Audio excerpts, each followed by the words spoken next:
这里新安的电动汽车充电区一起就是12座，已经是破地下停车场建立的记录。这个是位伫南营绿都新，因为兴建高大，16年来，互人感觉乌乌草草嘅漏水，所以市府高雄局委外遴选新的经营团队以后，进行大幅度的整建，16号正式启用。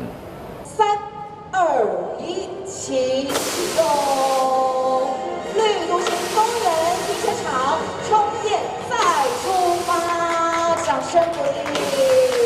我记得刚启用的时候，南一绿都新停车场是不错哦，但是随着时间过去，慢慢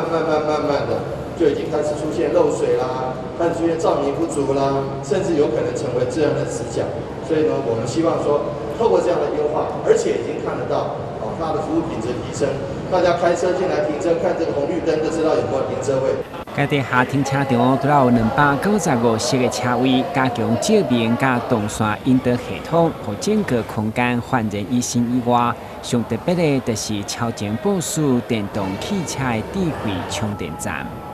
之后我们可以看到，除了车道、硬体设施、车道墙面、这个路面的改善之外，引进了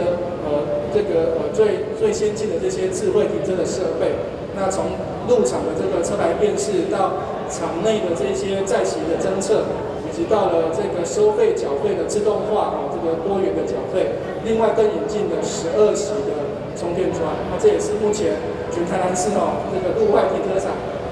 单一场地充电桩最多的场地。那我想这也是呼应中央